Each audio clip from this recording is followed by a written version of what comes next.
Cette quatrième partie du cours dans laquelle on va parler de la mesure de Lebesgue. Donc on va terminer la partie théorie de la mesure aujourd'hui. Alors la définition de la mesure de Lebesgue, donc vous avez dû comprendre que ça allait correspondre à m étoile, donc la mesure de Lebesgue c'est m. Ça correspond à la mesure extérieure, mais pas sur tous les ensembles comme est définie la mesure extérieure, seulement sur les ensembles mesurables. Donc en fait, m, la mesure de Lebesgue, c'est la restriction de la mesure extérieure, m étoile, aux ensembles qui sont mesurables.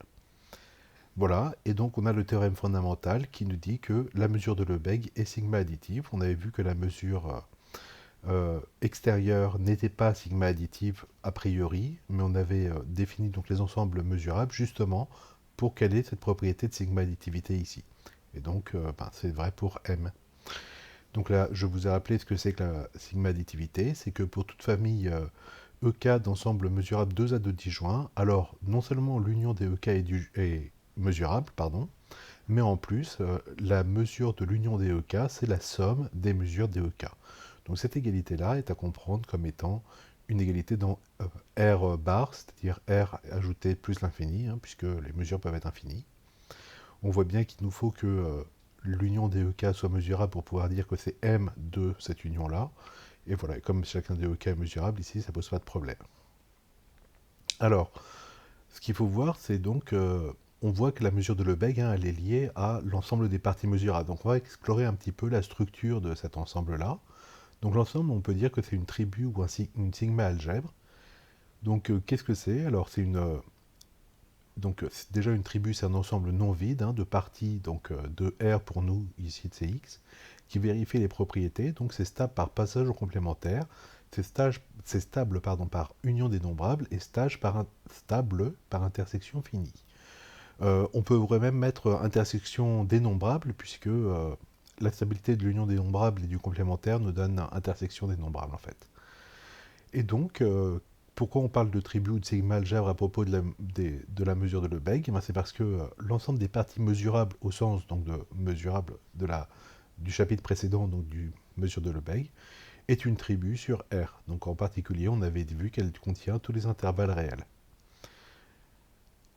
Voilà, donc pour résumer, la mesure de Lebesgue, ça est défini sur une sigma algèbre, donc sur l'ensemble, la tribu de Lebesgue, hein, on va le voir juste après, des ensembles mesurables, et à tout intervalle s'associe sa longueur, c'est invariant par translation, et elle est sigma additive. Ces propriétés-là, c'est exactement ce qu'on voulait au tout début, si vous vous rappelez de la motivation initiale. On voulait trouver la notion de mesure qui soit donc la même chose que la longueur des intervalles, qui soit invariante par translation, et qui ait cette propriété-là de sigma additivité, c'est-à-dire que la mesure de l'union de parties 2 à 2 disjointes est égale à la somme de ces mesures.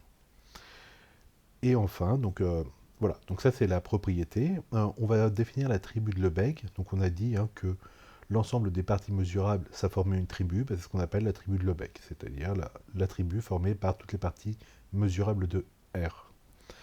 Alors quelques exemples de parties mesurables, on l'avait déjà vu. Donc tout ouvert est mesurable. Donc voilà, on avait vu qu'une partie d'un ensemble qui a une mesure extérieure nulle est mesurable. On a vu que l'union dénombrable d'ensembles mesurables est mesurable. On a vu que la complémentation, donc c'était stable par complémentaire, donc le complémentaire d'ensemble mesurable, c'est mesurable. Donc puisque les ouverts sont des mesurables et que les fermés sont des complémentaires des ouverts, tous les fermés sont mesurables. Et on a vu aussi que l'intersection dénombrable d'ensembles mesurables est mesurable. Pourquoi? Parce que l'union dénombrable est stable et c'est stable par complémentation. Donc ça nous donne l'intersection dénombrable. Alors, donc ça nous fait l'ensemble des mesurables, hein, ça nous fait une grosse partie de l'ensemble des parties de R. Alors ce qu'on peut se demander, c'est elle est très grosse, enfin par rapport à la tribu de Lebesgue, de Borel, pardon. Alors on va voir ce que c'est que la tribu des Boréliens de R. Donc vous en avez peut-être déjà entendu parler en topologie. La tribu des Boréliens, c'est la plus petite tribu au sens de l'inclusion qui contient tous les ouverts de R. Donc en fait, on prend tous les ouverts de R. Donc R, il est muni de sa topologie dite de l'ordre. Donc les ouverts, c'est les AB ouverts. Hein. Et puis après, vous pouvez faire des unions quelconques de parties ouvertes ou des intersections finies, etc. Et donc comme ça vous donne l'ensemble, enfin tout l'ensemble de tous les ouverts. Donc la topologie, si vous voulez, de la droite réelle. Donc là, avec ça, on peut créer donc la plus petite tribu qui contient tous les ouvers, et on peut se demander, cette tribu des Boréliens, comment est-ce que je la compare avec l'attribut des ensembles de Lebesgue. Alors en fait, quelques propriétés sur les Boréliens, hein, il y a tous les ouverts évidemment, puisque elle contient déjà tous les ouverts. Euh, comme elle est stable par complémentaire, elle contient tous les fermés. Donc voilà, et puis donc on a à cause du fait que ce soit une tribu de Boréliens, on a que le complémentaire d'un borélien est un borélien et l'union dénombrable de boréliens est aussi un borélien. Alors quand on compare les deux tribus, la tribu des boréliens et la tribu de Lebesgue, on voit en fait que la tribu de Lebesgue, elle contient strictement la tribu des boréliens. Donc la tribu de Lebesgue, je vous ai rappelé ici, c'est la tribu formée par l'ensemble des ensembles mesurables de R. Et donc la tribu de Lebesgue contient strictement la tribu de Borel, c'est-à-dire que pour obtenir la tribu de Lebesgue à partir de la tribu de Borel, il faut rajouter des choses. En l'occurrence, il faut rajouter au moins les parties négligeables de R. D'accord. Les parties négligeables n'appartiennent pas forcément à la tribu des Boréliens. Par contre, elles appartiennent à la tribu de Lebesgue. D'accord. Donc il faut rajouter ça, et puis évidemment leur intersection, leur union, leur etc. avec les autres Boréliens. Pour obtenir la tribu de Lebesgue. Donc c'est une tribu qui est plus grosse que les Boréliens, et les Boréliens c'est une tribu assez connue quand on a besoin de faire des choses en topologie avec fonction continue, etc. C'est souvent une notion que vous allez rencontrer. Alors pour terminer, on va voir des notions avec, on va appeler ça de continuité de la mesure de Lebesgue. Alors déjà on va voir ce que c'est qu'une suite croissante de parties ou une suite décroissante de parties. Donc comme on est en théorie des ensembles, là, la croissance ou la décroissance, il faut le comprendre au sens de l'inclusion. Donc EK est une famille dénombrable de parties. On dit qu'elle est croissante si, pour tout cas, EK est inclus dans EK plus 1. Et elle est dite décroissante si le EK plus 1 est inclus dans le EK. Donc comme on est dans la théorie des ensembles, les notions de croissante-décroissante, c'est donc via l'ordre d'inclusion qui n'est pas un ordre total. Et alors on dit que la mesure de Lebesgue est continue, enfin c'est les propriétés de continuité. Donc je vais prendre AK, une famille croissante de parties mesurables de R, donc de parties mesurables, hein, je précise de R, c'est simplement pour dire sont des parties mesurables au sens de Lebesgue. Alors la mesure de l'union de tous ces AK est égale à la limite lorsque k tend à l'infini de la mesure du AK. Alors juste intéressons-nous un petit peu à ça, d'accord? Qu'est-ce que ça veut dire tout ce truc? Alors AK c'est une famille croissante, donc déjà si je prends l'union finie de 0 à petit n DAK, vous êtes d'accord que comme elle est croissante, hein, c'est seulement le AN, le dernier d'entre eux, d'accord?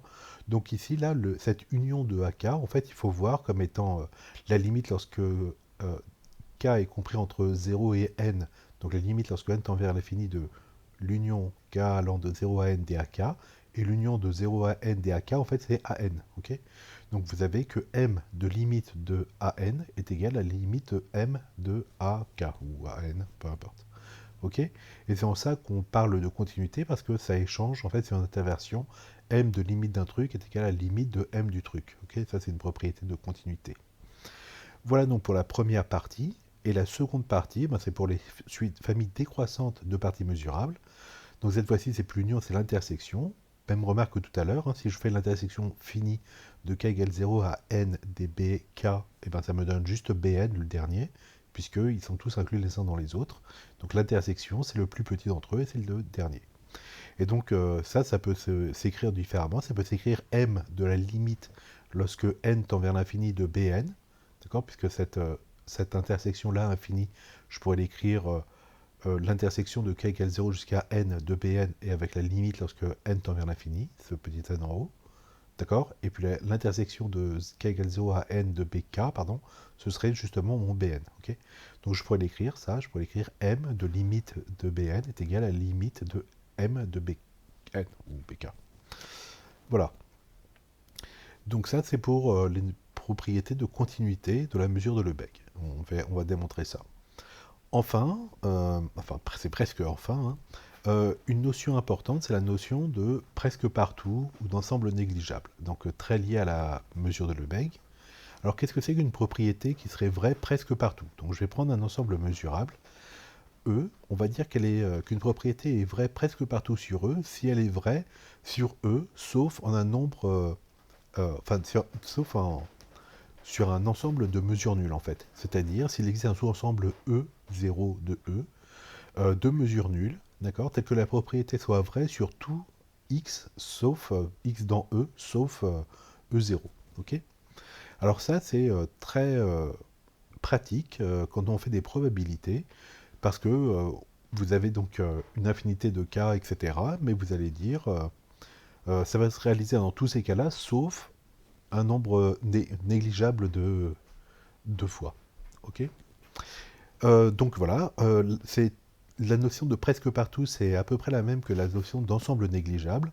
Un ensemble est négligeable s'il est contenu dans un ensemble de mesures nulles. Ok. Donc une partie E est dite négligeable s'il existe un ensemble A lui-même mesurable, tel que la mesure de A c'est nul, d'accord. Et donc voilà. Donc en fait, presque partout, c'est-à-dire vrai, sauf sur un ensemble négligeable. Voilà. Le dernier théorème de ce cours, ça va être ici le théorème de Borel-Cantelli. Donc, je vais considérer EK une collection dénombrable d'ensembles mesurables, tels que la somme des mesures de EK soit finie. D'accord. Alors, presque tout X appartient à O plus un nombre fini d'ensembles EK. Ok. Eh ben voilà, donc il y a une version probabilisée que vous ne voyez pas ici de ce lemme de Borel-Cantelli. Alors attendez, je vais essayer, hop, voilà, vous allez le voir. Donc la version de probabilité, alors en proba, comment ça marche? Donc on a l'univers oméga, A c'est donc l'ensemble des événements, et en fait c'est une tribu parce que les événements, vous pouvez en faire l'union, vous pouvez en faire l'intersection, donc on peut faire l'union infinie, etc. Donc là c'est une notion de tribu, et là la P, la probabilité, en fait c'est une mesure dite de proba, définie sur cet ensemble A là, donc vous pouvez faire la probabilité de l'union de deux événements, etc., ou de 500 événements. Et c'est une mesure de proba, c'est-à-dire que la probabilité de l'ensemble oméga lui-même de l'univers est égale à 1. Donc c'est pas la mesure de Lebesgue, hein, bon, puisque la mesure de Lebesgue de R, ça fait infini, hein, la longueur. Mais voilà, mais c'est très proche. Et alors donc, qu'est-ce qu'on a? Donc je vais considérer une suite d'événements AN dans cet espace-là. Donc ils appartiennent tous à la tribu A. Et donc je suppose que la somme de ces probabilités-là est finie. Ça veut dire quoi? Ça veut dire que la probabilité qu'une infinité d'entre eux se réalise simultanément est nulle. Ok. Voilà. Donc ça, je pense que c'est plus simple à comprendre, hein.